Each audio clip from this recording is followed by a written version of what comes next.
saw it all. Were you in the building? I was in the 50th floor of the Millennium Hilton, and I was getting ready to call my wife. I heard the whine of a jet. An American Airlines jet hit the tower. I know about planes. It was either a 737 or a 757. I don't know if they fly the Airbus, but the engine configuration looked like it was a 737. It had the nose down. It was hauled. I looked up and I thought, what is this plane doing coming so fast? And it just slammed right into the first tower. Mike, put your mic on. Put your mic on. As we're looking at it. Listen, it's got to hit at least 7, 8, 15 stories it had it banged into. Uh-huh. Oh, and it's halfway in the building. Okay. And if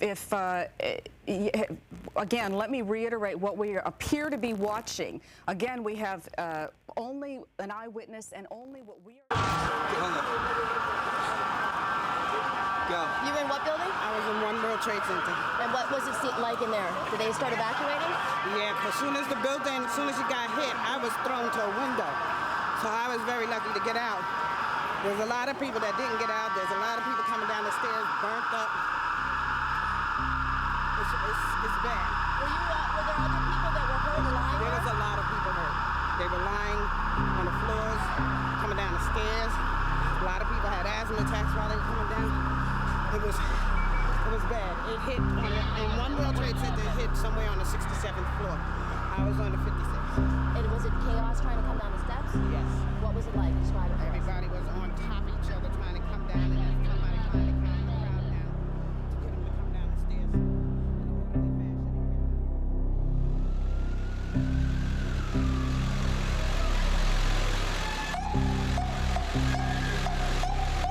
I was in headquarters on September 11th. We were in the command center. Pretty normal day. Extremely normal. We were having coffee, talking about what was going on. The chief of the department was there, Peter Gansey, who was killed on September 11th. Donald Burns, who was killed on September 11th. Chief Jerry Barber, who was my closest friend in the department at the time, killed on September 11th.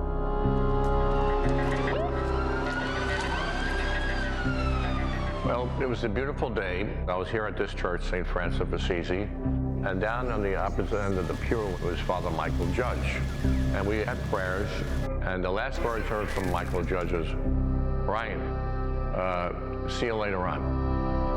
Those are the last words he spoke to me.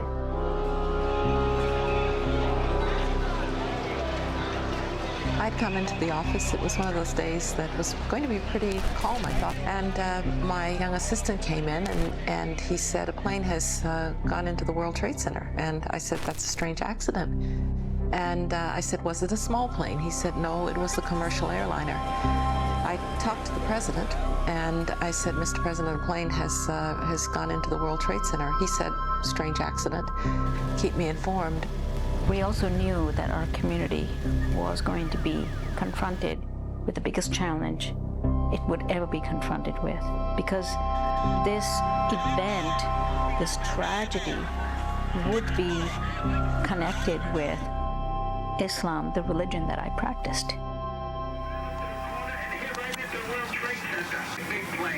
and what do you see at this point? Oh, smoke and screaming and screaming. Pretty much quickly after that, Chief Joe Pfeiffer, who was the first battalion chief on the scene, says we have a plane into the North Tower, transmitted third alarm, and all hell broke loose.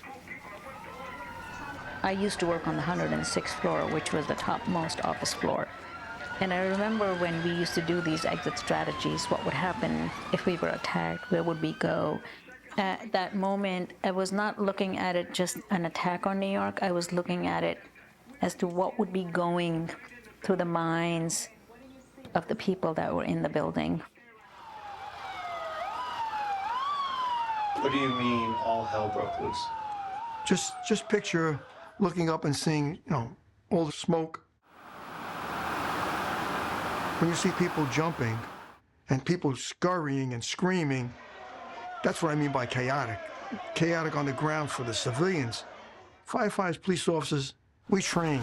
We know what our job is. Even though it's a huge fire, you still know what you have to do. You have to try to get up there, try to get people, try to evacuate, try to put the fire out. And you hear the sounds That's why I say you never forget that sound, you never forget that look, you never forget that smell.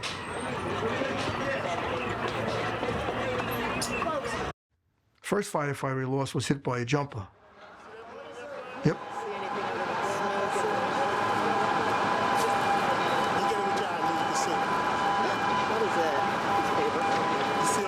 September 11th was the first attack on the territory of the United States of America against civilians since the War of 1812.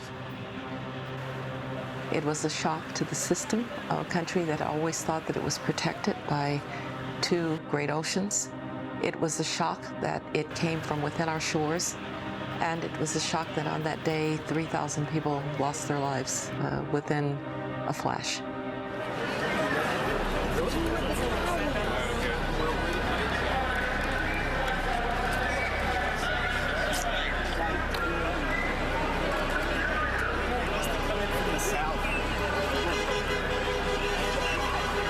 This was an unprovoked attack against New York City, the United States, the international community, and it was a terrible horror. What the planes were overtaken by these barbarous men. Oh no, not again. You see, it wasn't the first time that the Muslims and Islam was being identified as doer of bad deeds. We were aware that if something bad happens, for whatever reasons, political, religious, that we would be the targets. What's this other jet doing? What's this other jet doing? Holy. I went then to my National Security Council meeting downstairs with my staff, and within a few minutes someone handed me a note that said a second plane had hit the World Trade Center, and at that point we knew it was a terrorist attack. We knew it was a prime target for terrorists. We just knew it.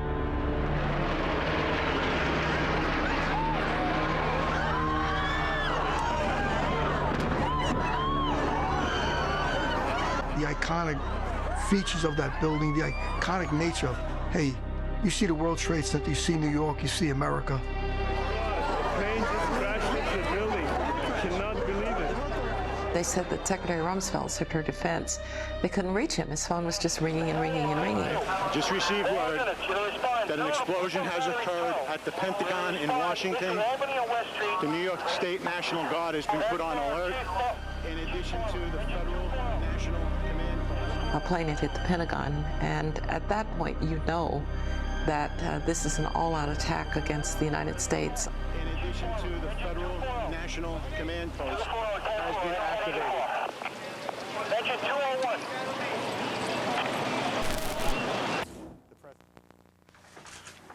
I want to reassure the American people that the full resources of the federal government are working to assist local authorities to save lives and to help the victims of these attacks.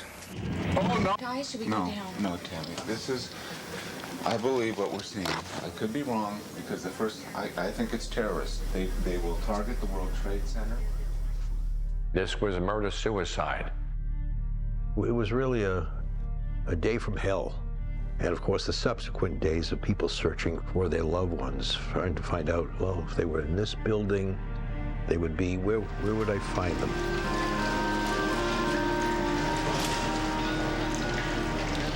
It has been evacuated along with the west wing of the White House. The Treasury has been evacuated, the Capitol evacuated. But this event, 9/11, it shook us all up. It was a total act of terrorism.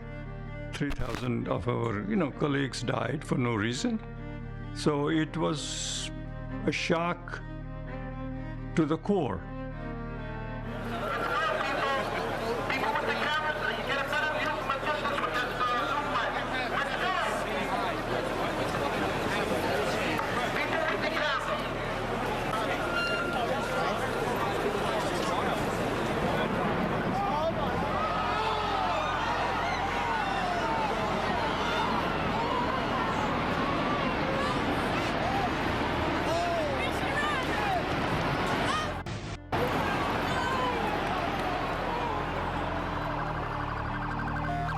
I can't speak for all the religions, how they responded, but the focus was on the Muslims, basically. The 9/11 was caused by a bunch of 12 or 15 youngsters who came from mostly Saudi Arabia. And that we know. There were so many questions about how they got in, how they trained, and so on, who was supporting them, who was funding them. None of us knew anything about it. It was all a surprise. But how do you deal with the catastrophe from a religious point of view? And one of the things that religion does is say there are some core principles, some core values, and those aren't shaken, those aren't destroyed, those are maintained. And so I think it helped to heal the nation because people did find solace in those values. Even if part of the answer was found in political violence, I think for many Americans, knowing that some things couldn't be changed, they were permanent. You know, the love for your family, your devotion to your children, that religion could provide and did provide for many Americans. Make no mistake, the United States will hunt down and punish those responsible for these cowardly acts. I've been in regular contact with the Vice President, Secretary of Defense, the National Security Team, and my cabinet. I was standing next to One World Trade Center, and then all of a sudden I heard rumbling, and we all started running away from it. The glass like blew out and threw me onto the sidewalk, and I couldn't see for like 20 seconds.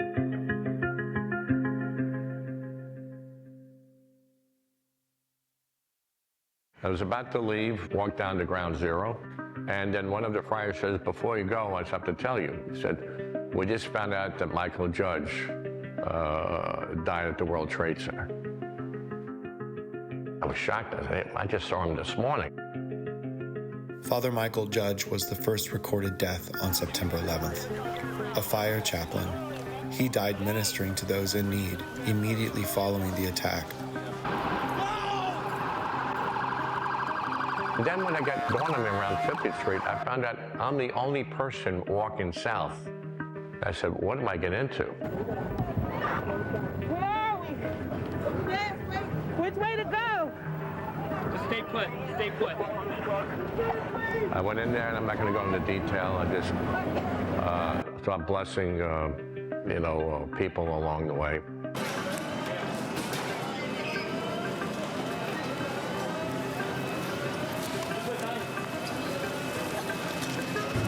And then I started seeing vaguely the street, and I just started walking, and my eyesight came back.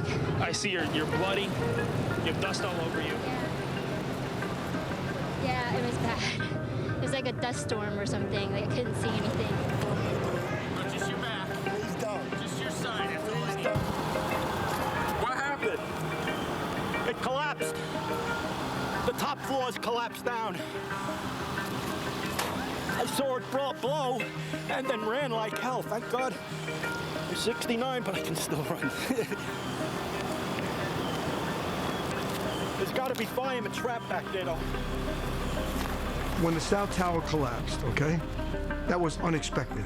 We had a lot of firefighters in the South Tower. Now we know we have a full complement of firefighters in the North Tower. You can't see anything, smoke, dust, everything. But you can hear people talking. And that's when Chief Gansey, our chief of department, who was killed that day, or shortly after that, starts to give orders. Sal, you gotta evacuate the North Tower. We have people trapped, we gotta get them out of the building. Once I give those orders, I'm making my way down to meet them as well. I was with them the whole time.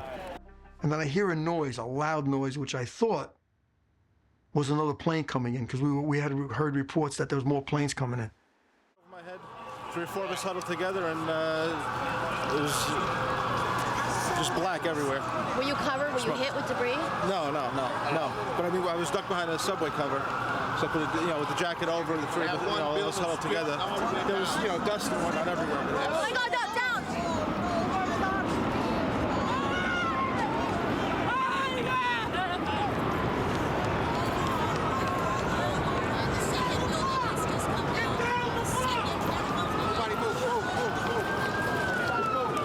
I said, wow. And I look up, and then all I could see was the North Tower collapsing. I was right adjacent to it. You could see this antenna imploding. I'm not going to outrun this. I run, I dive under the apparatus. Another 10 seconds, I would have been down where the chief was. I'd like to say I was praying, but I actually wasn't. I was pissed, excuse my language, saying, I can't believe I'm going to die under a fire truck after all my years in the service of not. And then all of a sudden everything just cleared, because we did lose people in the fire truck that collapsed.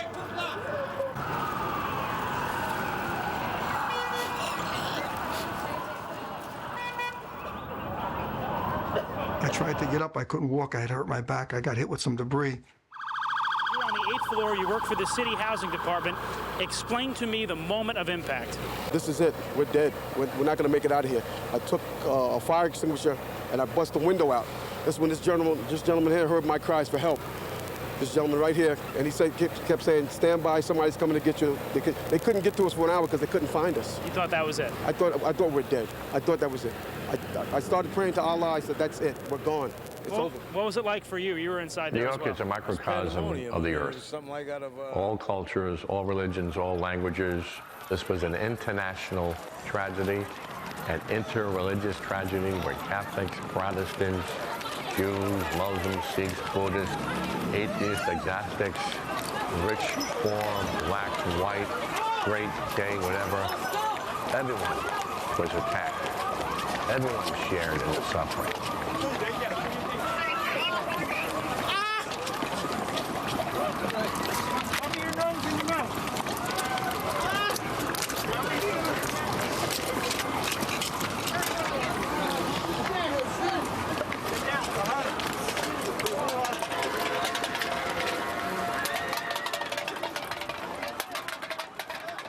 One man got very angry, and he was looking at me. He said, why did God do this? Why did God allow this to happen? And he's yelling at me like, like I was directly responsible for this. The bombing of Pearl Harbor, for example, Americans didn't ask where was God. It was clearer to Christian ministers then that the bombing was about politics. By the time we get to 9/11, American Christianity is both more political and more therapeutic. It is like, how can I help you? Let me make you feel okay. This is that like Jesus take the wheel kind of conception. I never got to talk to that man again, but it just sort of maybe epitomized what many people were feeling. So if I have this idea that God is going to take the wheel or God is, my companion, then I'm having a more difficult time reconciling that conception of God with a merciless God who seems to have been absent or is vengeful. Where is God on 9/11? And our response was basically to go out in the communities and explain ourselves as to, look, guys, we haven't done it. We have nothing to do with it. We condemn it. It's an act of terror. You don't drop bombs and kill out of airplanes and kill innocent people. It's against the Quran. It's nothing to do with the religion. Religiously, it's a terror attack.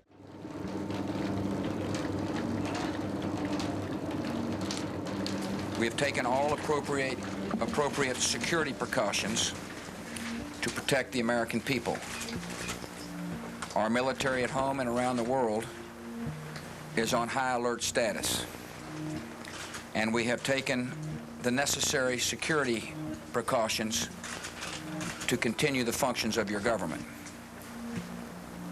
We have been in touch with the leaders of Congress and with world leaders to assure them that we will do whatever is necessary to protect America and Americans.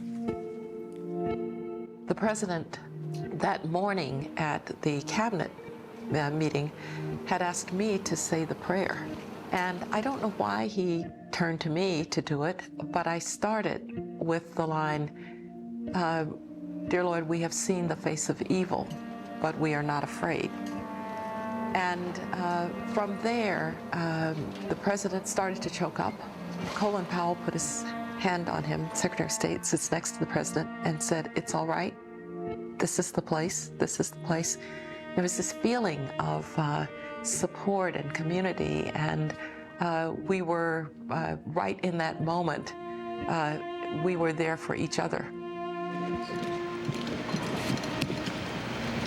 You know, for some folks, it was a wrathful God. You know, some folks thought that God was communicating to America about their failures, right? Certainly there are televangelists who are quickly, I don't know if it's reprimanded, but who take back what they say, but who say, look, you know, you want to understand why this happened. It's because you drove God out of public schools. You drove prayer out of schools. You tried to create this wall of separation between the church and the state. And this is God saying, this is what happens when you live in this fallen, sinful world. It's a surreal environment. It's almost impossible to describe. There were others who also thought that God was communicating on 9/11, and what he was communicating was, you need to be back in relationship with me. You have turned your face away from being in relationship with God. The violence wasn't God's call. It was after the violence, what we had, how we behaved with one another. That was where we could experience God again. Again, except to make a war correlation. Some of that depended on, oddly, like where you were politically, right? Like whether you believed that America is so fallen it needed to be reprimanded, or whether you think like we just needed to be recalled back to our good and better selves. Whoever said somebody declared war on us, it certainly looks like it, doesn't it? Osama bin Laden, the mastermind behind the criminal and terrorist event, had declared that he wanted to, quote, make the United States a shadow of itself. Yes, and he also said that he wanted American mothers to weep the way the Palestinian mothers had wept for the loss of their children. So he was aware that there's some power in mourning, and he mistakenly, criminally, tragically thought that our grief would lead us to sympathize, to understand the grief of others. And I think now, with the benefit of hindsight, we can say that is not how we responded. But one of the first things the president did was to go to the Islamic Cultural Center in Washington, D.C., just to say, we know that this is not what America stands for, that we would blame our Muslim citizens for what happened. They are as innocent as the rest of us.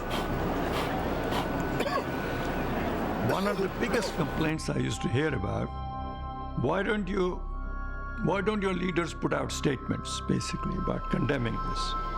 Few of us put together these statements, and it ran into almost a book from all over the world, all the condemnations that have been coming. The block was that the local papers wouldn't publish those. So we put out a statement from the mosque within a week of the attack, and it never saw the light of the day because the newspaper didn't accept it. So we can do all we can, but there was the news media played both a positive and a negative role. Because we didn't have central authority, a small group decided that they were going to speak for the rest of us. And they hijacked a religion. Basically, they became the voice of Islam.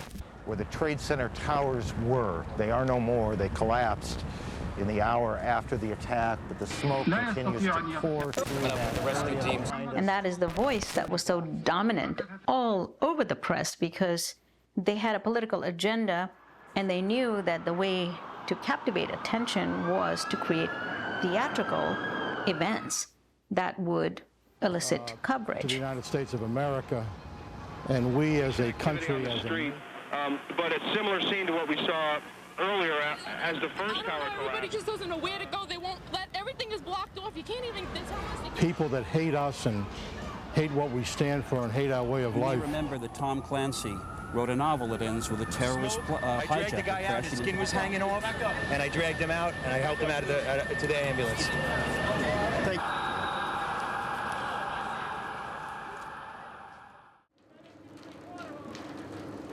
We had an enemy from within that was tearing our community apart, that was taking the soul of Islam out of our hands. But if you don't self-examine, then you won't be able to fight the enemy from within. I found one verse of the Quran very moving for me personally, and it says, a condition of a people does not change unless they change what is in themselves. God is saying, look inside yourself first to see what it is that you are doing before you expect others to, to respond to you or to react to you. I took this verse to mean, individually, I cannot blame everybody. I have to do some self-examination within my own community, because why is this perception so widespread? There must be something to it that my people are doing that are contributing to that.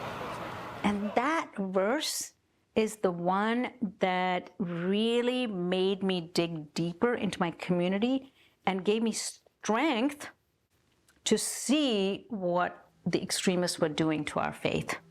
Nothing prepares you for an attack on the territory of the United States using civilian aircraft. This was such a shock to the system. I think you operate on instinct at that point.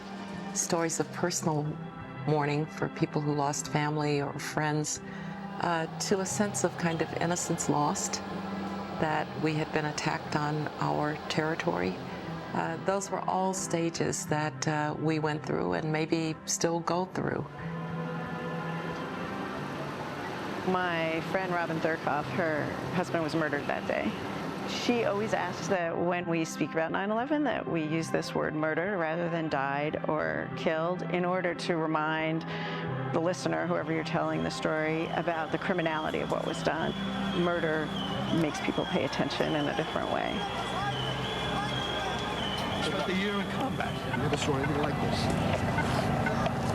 Saw a lot of people die.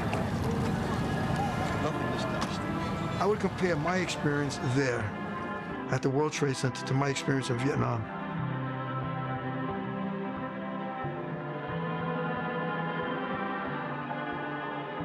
No, we were mortared, we were gunshot, but not like these buildings collapsing, not knowing if more planes would come. It was an absolute war zone.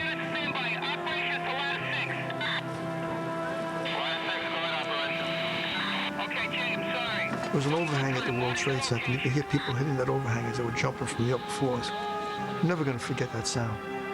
Oh no, there's a person, Tammy. Oh my God. Oh my God.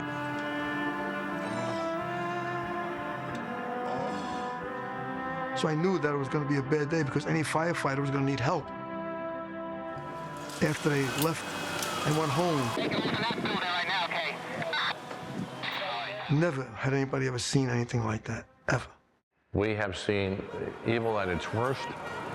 They knew themselves that they were going to die for Allah. Well, Allah has nothing to do with it, and Allah disapproves of what they did.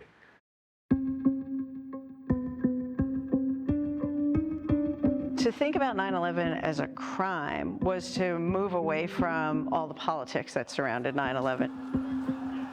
In the United States, we have several hundred-year legal tradition that would enable us to think about how to prosecute those criminals. A clip of the paper, as you can see, it says on the bottom, the mosque spreads its message. And the message was basically, look guys, this is a terror attack. And we have put out statements. We had nothing to do with it. And whoever did it should be brought to justice. I think it's also who you think represents us. I don't think that every Italian Catholic represents me.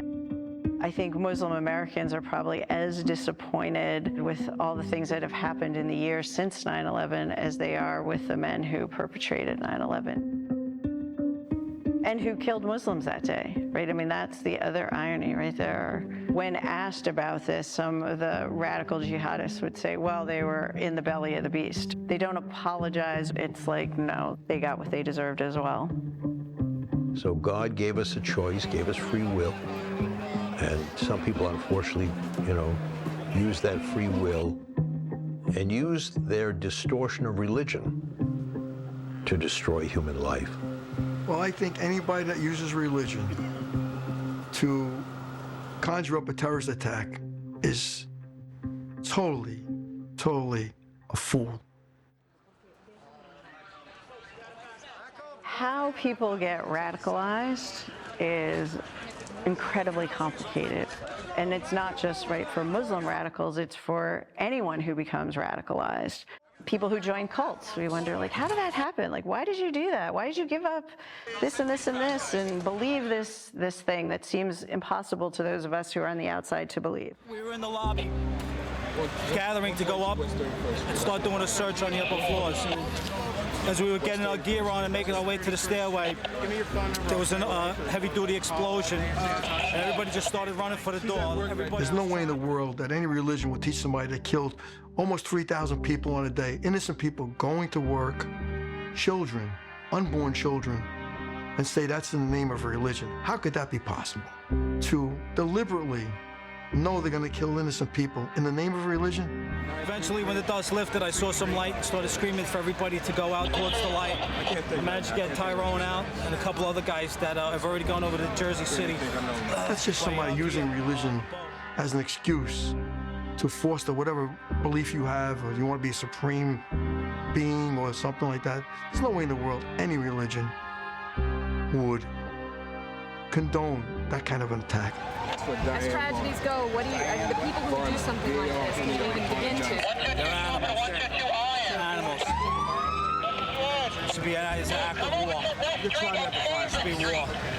Nobody's safe. We're not safe. Even all these little buildings, we're not safe. Don't go too close. People say, You said, what is your last name?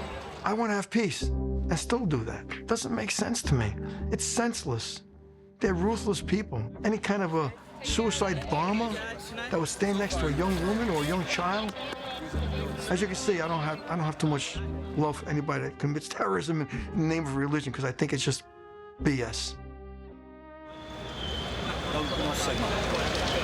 Your cell phone's down. Sorry, man. Sorry, I got blood on your phone. Don't worry about it.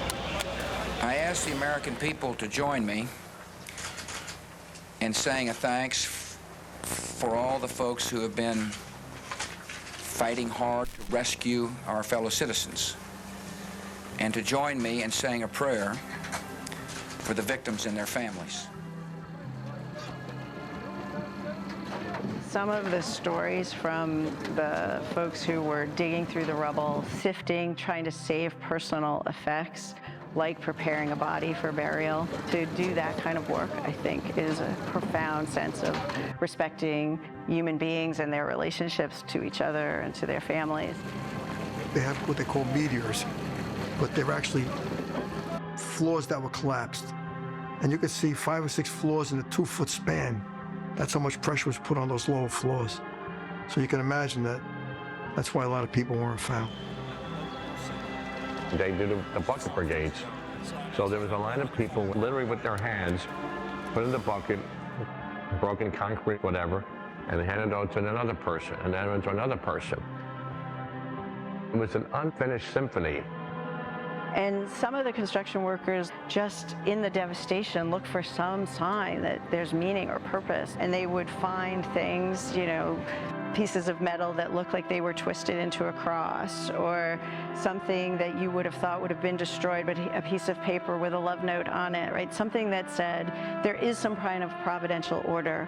Whether it be from the uniformed services, you had volunteers, you had someone like myself, just working together and just respecting each other. We're keeping pace with God's grace. I'm the daughter of Presbyterian minister and the granddaughter of a Presbyterian minister. I grew up in the church. Faith and prayer are part of my daily life, and I did pray for wisdom and for guidance and for the fallen. It was really, during the next several days, it was great to be in the company of other people who shared faith. There is a inner conflict where I believe that there's a purpose, but I don't understand the purpose of why anybody is taken in this horrific fashion. But I come from a family that lost loved ones. I grew up in a home where there were pictures of those kids who lost their lives in the Holocaust. So I looked at them and said, why them? I buried more people who died of toxins than I did on the people who died that day. The terrorists were still killing us. Those are anger in those words. That's not words of cynicism, it's anger. They're still killing us with these toxins. I would never forgive a terrorist, never. I know my religion teaches me to be forgiving. That's where I, the good Lord, disagree.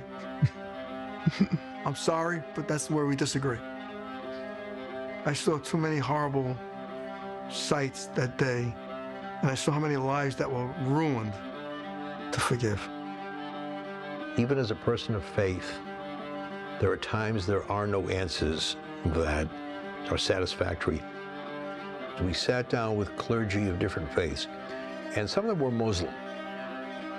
And I remember them saying to many of us, this is a desecration of our faith. These people violated every tenet of ours. As a matter of fact, there's a Muslim proverb that God has made one blood of the human family. You'll find hypocrites within your community, outside your community, who will say one thing and do another thing. You see, for me, for a Muslim, the end point is the Day of Judgment. You will be held accountable for whatever you said and did on the Day of Judgment. And then it will be determined by the Creator which direction we send you. Either the good part or the bad part. So that's the driving force behind the thinking of any believing Muslim.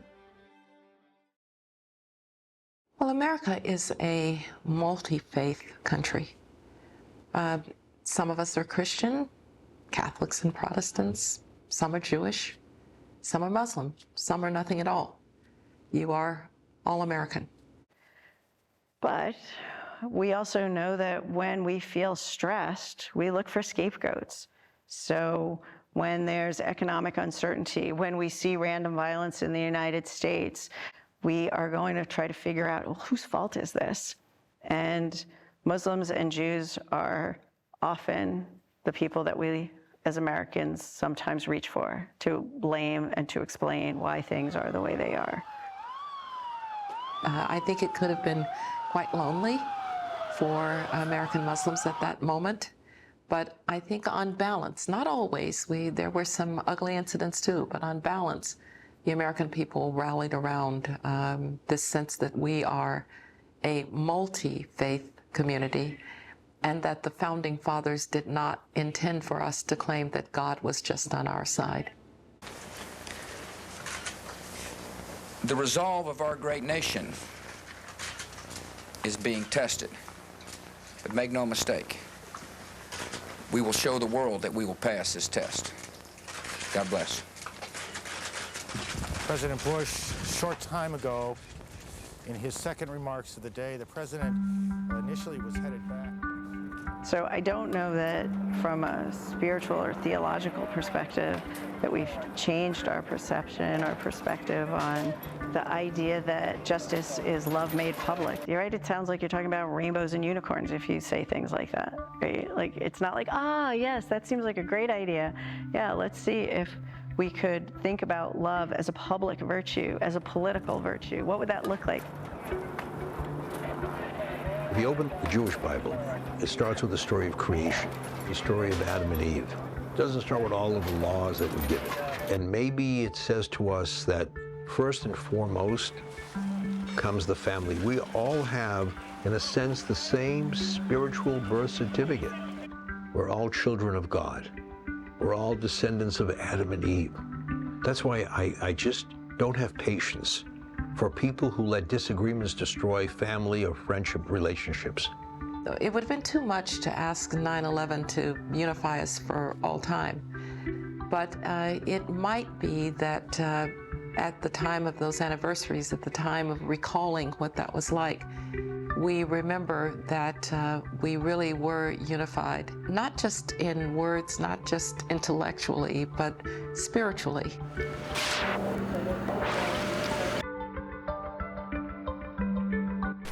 It's an unbelievable sight. I've never seen something like this, and I'm 20 years on this job. This is the worst I've ever seen it before. It's unbelievable, the devastation. September 11th is a day that should not be forgotten. It's a day of horror, but it's a day of hope and a day of holiness because of all of the sacrifices that were made. by those who believed that it was their mission on earth to make sure that other people didn't lose their lives.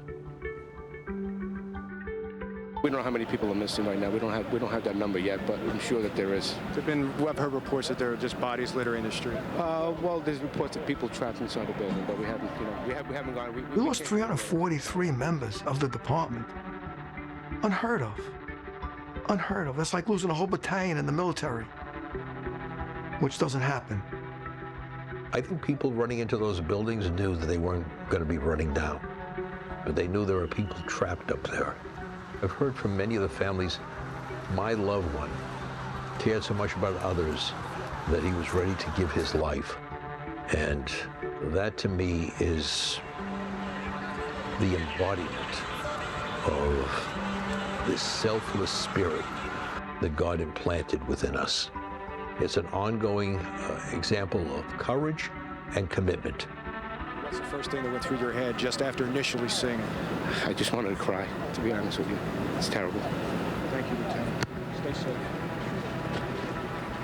I know from a personal perspective, to this day, I have deep remorse that I was in a position of authority on that day and had been in a position of authority for 8 months and that we didn't see it coming.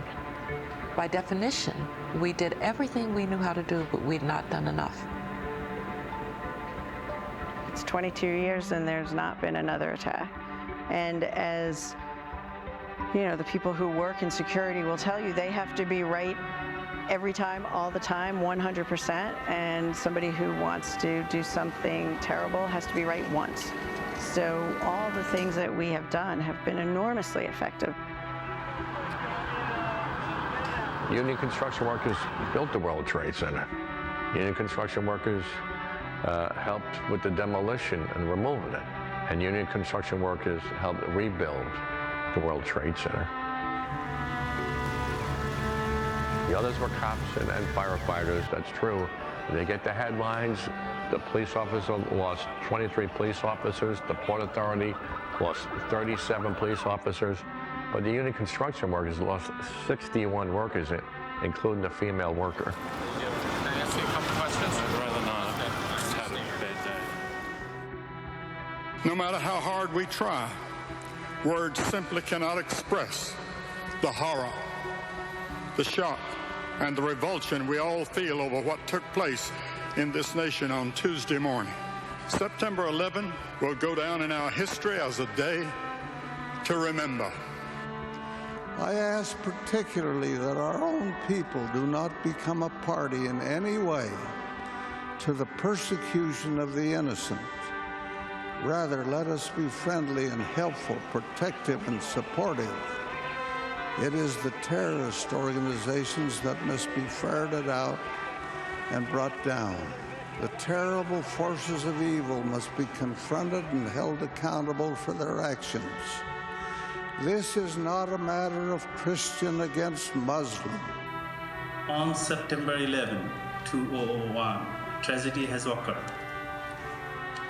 We in the Muslim community is outraged by this senseless act of violence. Our way of life, Islam, the way of peace, does not permit such unjust actions. We condemn terrorist acts against Muslims and non-Muslims alike. Our religious traditions tell us that after a tragedy, religious leaders need to ask themselves this question: have we done everything humanly possible to stop the hatred that has occurred? In our hospitals, hundreds are in pain. In our homes, thousands are in mourning. And in all of us, there abides an urgent need for you and your grace.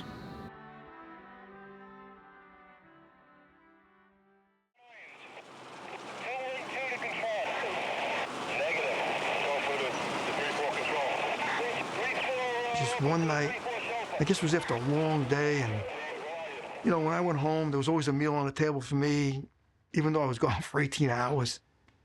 And I went to bed, and I was just having that kind of remorse. And I said to my wife, how come I'm still here? Just amazing. Just once it hit me. And I remember her telling me, she's very religious. She said, did you ever think there was a bigger plan for you? Did you ever think that somebody had a plan for you specifically? I said, okay. That just made everything go away from me.